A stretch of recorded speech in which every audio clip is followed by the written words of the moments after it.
Coming up on Network Africa. United States President Joe Biden hosts African leaders at the White House. Head of South Africa's power utility company, Eskom, resigns amid nationwide power blackouts. Plus, Ethiopia MPs urge governments to hold talks with banned Oromia rebels.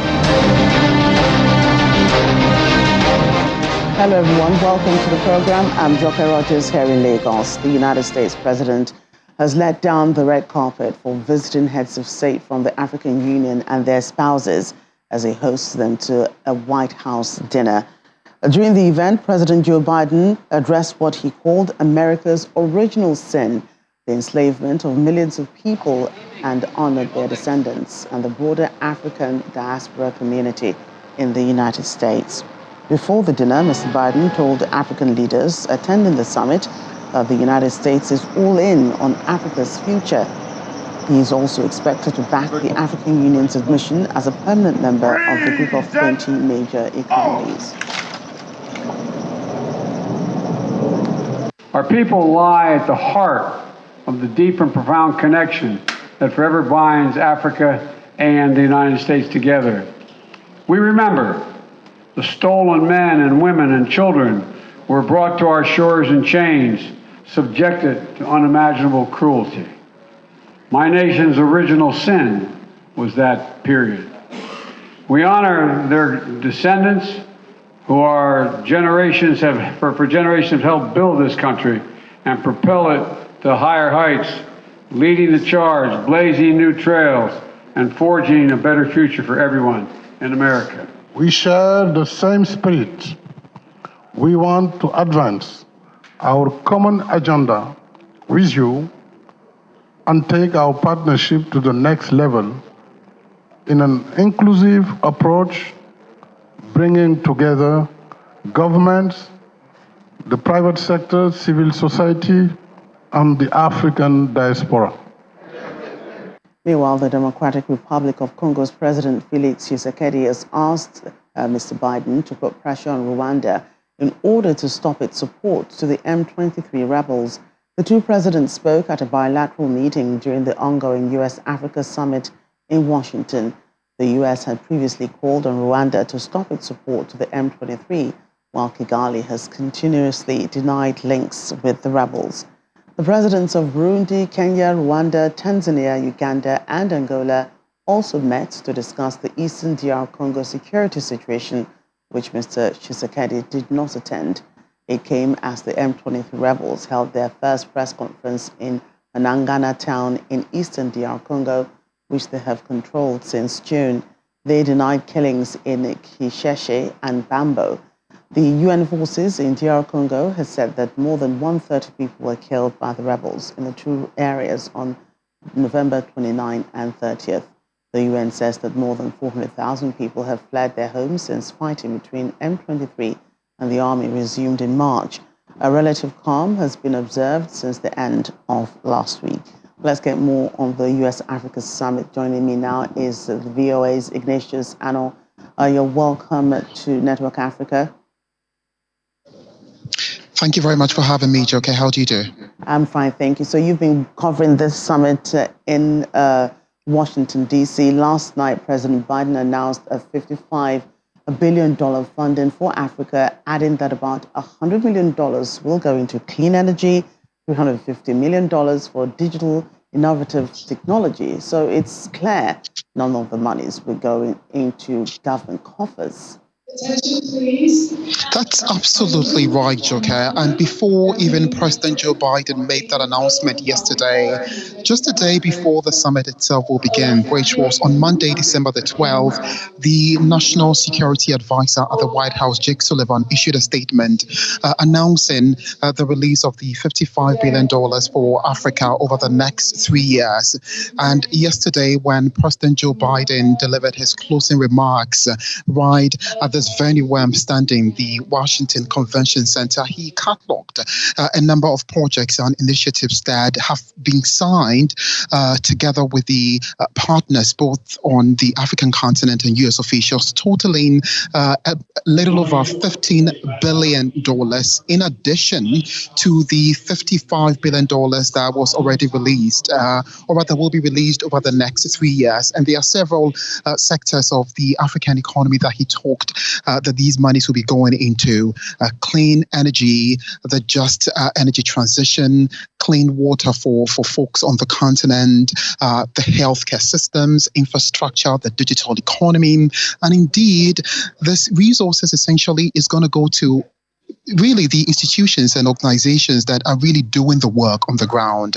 And that's one of the unique thing about this summit, and that's why we have various plenary sessions where these men and women, these individuals who are behind these organizations are really meeting face to face with U.S. officials to take these resources with them. So you can bet that these monies will go into exactly what it's supposed to be used for. Yesterday, I bumped into the director for the U.S. Trade and Development Agency, Enoti Ebon, an institution that has for the past 3 decades been working on supporting the African continent with infrastructure. And she just told me that, we just signed a deal with one of these countries and organizations. And I can tell you that just like right now, we are getting to work. So this is not money going to a coffers of the state government, but the institutions and the individuals who are doing the work on the ground are behind these initiatives. Ignatius, President Biden also says that the U.S. is all in on Africa. Were you able to speak to some of the leaders at the summit, or analysts keenly watching this, what they thought he meant by that, considering the fact that the U.S. has said before the summit and America's renewed interest in Africa has nothing to do with China? Well, these are valid concerns that are coming also from the analysts who are attending this conference. And it's because this is the second time that the U.S. Africa Leaders Summit is happening after it was first launched in 2014 under President Joe Biden. So the concerns here is this going to be a one-off thing? Is the U.S. really committed to this partnership, as government officials have been talking about over the past couple of days that we have been here? The U.S. Secretary of State, Antony Blinken, keeps reiterating that when he last visited South Africa in August, he launched the U.S. Africa strategy. And the key word for that particular project is what he calls a partnership, a win-win kind of situation. And so the concerns from analysts is this something that will continue to go on? The African continent has partnerships with other global powers. Russia has one with some African countries, as China as well as Turkey and the United Arab Emirates, and the European Union, who regularly meets with these various countries on the continent to increase partnerships moving forward. And so these are the concerns that the analysts have raised, and U.S. government officials have said. I remember putting a question to one of the officials yesterday: do you intend on institutionalizing this particular forum? And the answer was positive. It's the reason why a special representative, we're told, will be established to ensure that the ideas that come out of this conference really do not stay on the shelf, but becomes a reality and impacts on the lives of Africans. Right, so the summit is winding down now. What feelers are you getting about the summit achieving its goals? They're positive for folks who are attending the summit. Not only are they cautious, but it looks like the deals that are coming in are something worth celebrating. It's $55 billion. It's $15 billion more. It's a commitment to ensure that the digital economy on the continent is deepened, as most Africans, particularly young people, take to e-commerce to run their businesses. So it's a feeling of hope. It's a feeling of it's an expectant feeling, is that let's move ahead from this place and make sure we're hitting the ground and doing the work that has to be done.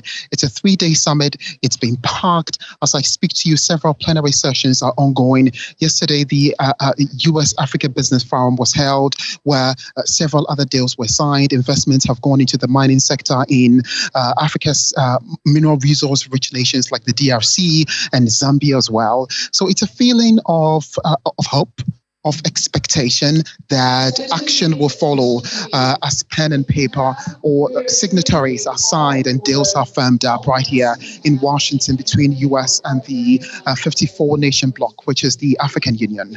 Joker. Ignatius. Ignatius reporting for us, from Washington, D.C. Let's move on. Dozens of members of Ethiopia's federal parliament from Oromia have urged the government to hold talks with a banned rebel group to resolve the security crisis in the region. Oromo Liberation Army has been prescribed as a terrorist group. In the past 5 years, areas in western and southern parts of the populous region have become insecure and almost uninhabitable due to rebel attacks and confrontations with the military. The rebels have carried out attacks in Oromia and in neighboring Amara region, sparking revenge attacks. In a letter to Prime Minister Abiy Ahmed, the 80 lawmakers urged his government to end the insecurity. Recent violence has forced tens of thousands of residents in Oroguduru and East Wolega in western Oromia out of their homes. Pressure is growing on the government to agree on a peace deal with the OLA similar to the one reached with the rebels in the northern Tigray region. South African President Cyril Ramaphosa faces a vote from his party this week on whether he will represent it in 2024 elections after he narrowly escaped being forced out by a scandal over millions of dollars found at his private farm. Should he survive that as well, then Mr. Ramaphosa will need to resuscitate a party that's less popular than at any time since Nelson Mandela led it to victory in South Africa's first free elections in 1994, or risk losing its majority in parliament. It looks as if to most South Africans, the ANC was a great liberation leader, but it has got serious shortfalls when it comes to managing a complex society in a democracy. As a post-liberation party, there's been serious shortfalls within the ANC. So this conference is being seen also as a battle between good and evil within the ANC. That's how it's being seen. That's not how I see it myself, because I do think that the ANC will most likely still remain the same, incremental on the fight against corruption, trying to survive. It balances itself out to a point where the ANC needs him to survive 2024. He needs the ANC for the protection because he's isolated. But also in the greater scheme of things, he remains still relatively believable compared to what's out there within the ANC.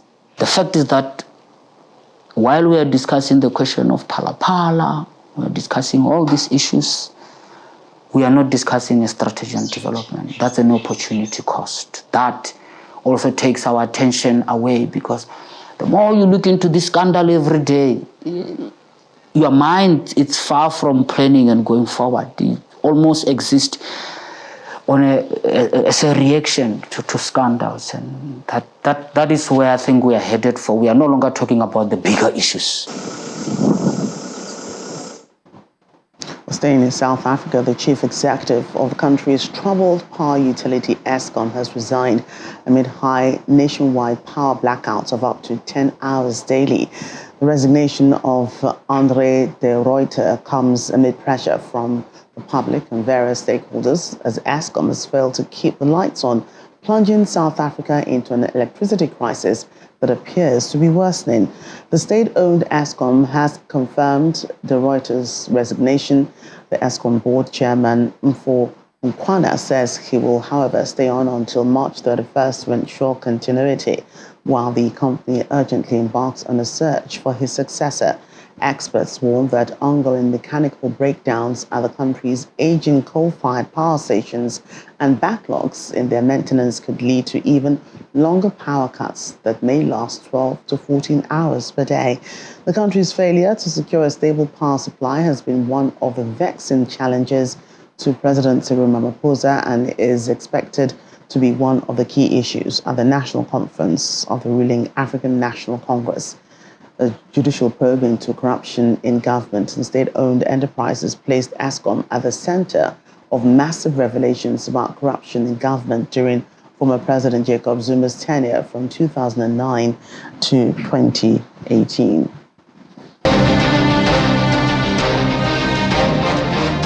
Welcome back to the program. World Health Organization Chief Tedros Adhanom Ghebreyesus says he's hopeful that the COVID-19 pandemic will no longer be considered a global emergency sometime next year.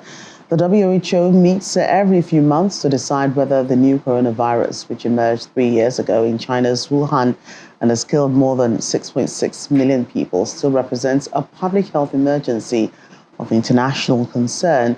The designation is intended to trigger a coordinated international response and could unlock funding to collaborate on sharing vaccines and treatments. Last week, less than 10,000 people lost their lives. That's still 10,000 too many. And there is still a lot that all countries can do to save lives. But we have come a long way. We're hopeful that at some point next year, we will be able to say that COVID-19 is no longer a global health emergency. Although you did hear the DG say we still see between 8,000 and 10,000 deaths reported each week. These deaths are largely happening among people who are not vaccinated or haven't received the full number of doses that are recommended for them. So we feel there's much more work to be done.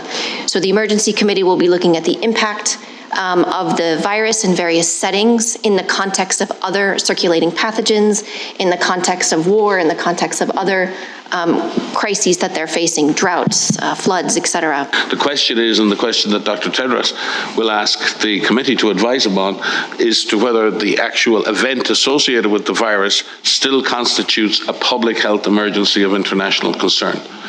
Are there unusual features still? Will there be an unusual variant or a new variant emerging? Does the virus require a comprehensive, coordinated global response? Well, if we've, as the DG has said, if there are huge chunks of the population that still don't have access to vaccine, I think the world still has a job of work to do.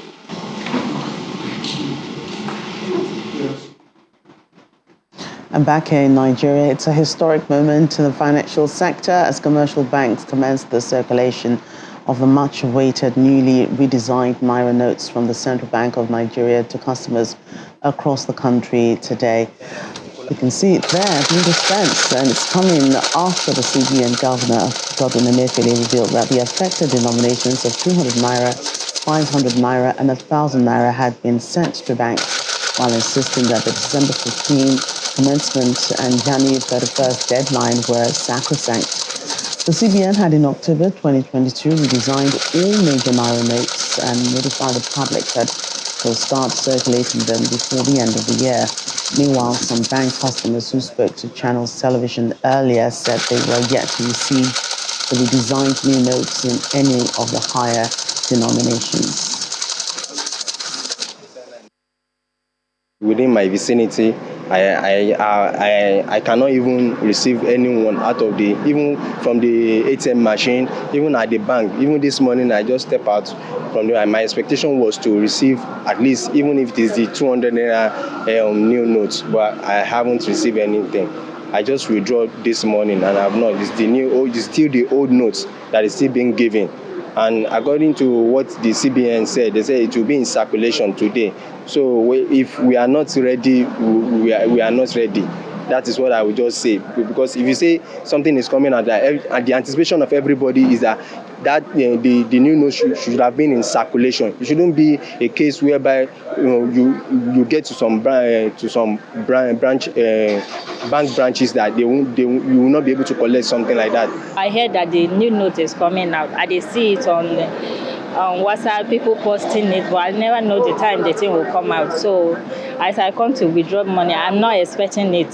What I see, I saw. If I see the new note, maybe I will shall say, hey, I see the new note. But now that I never see it anyway, anytime that the thing come out, it's fine. Well, she's cutting down her expectations. Let's move on to other stories. UN spokesperson for the Secretary General, Stefan Dujarric, says that with more patrols and training, a UN peacekeeping mission in the Central African Republic has boosted its activities to protect civilians in the country's south-central region. Speaking to journalists, he said that in the past week, its troops have carried out over 1,700 patrols to assess the security situation and prevent violence against local communities in areas where tensions are high. Following a surge in armed group violence, our peacekeeping mission there, MINUSCA, has boosted activities to protect civilians in the country's south-central region. The mission reports that in the past week, its troops have carried over 1,700 patrols to assess the security situation and prevent violence against local communities in areas where tensions are high. This includes 7 patrols conducted jointly with the Central African Armed Forces. On the political front, MINUSCA continues to support preparations for local elections scheduled for July of next year. This includes the training of 26 members of the internal forces in Damara to bolster security, building, and the capacity of local administrative inspectors to evaluate and audit public policy, as well as helping governors and prefects implement good governance processes as part of their efforts to restore authority. Let's head to Tunisia to meet Abdelmalek Ghanem, who is passionate about ecological reconstruction. His great love and interest for recycling made him quit his job as a university professor in order to start an environmental project aimed at recycling mining waste into building materials.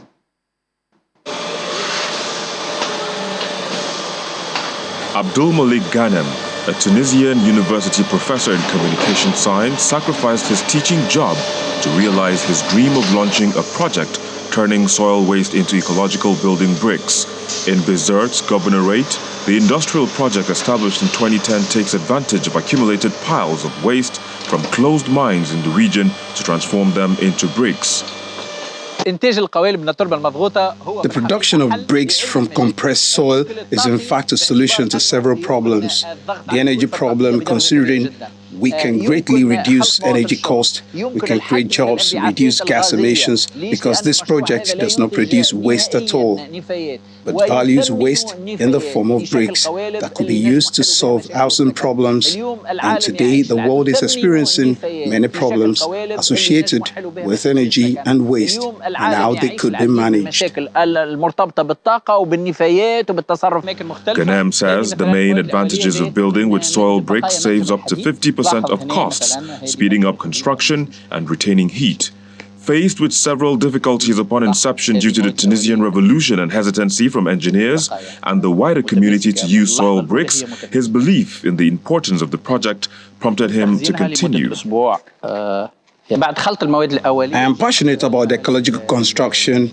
I love what I do and I believe in it. I believe that ecological building is a strategic choice and will prevail in the future because the world experiences multiple energy crises, climate change, air pollution, in and outside houses due to chemicals used in the buildings we live and breathe in.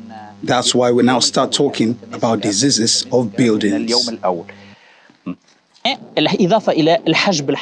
According to Ghanem, his sales have grown by 25% each year since 2010, and his company has served more than 600 clients so far. That's Network Africa. Thank you so much for watching. I'm Jaka Rogers.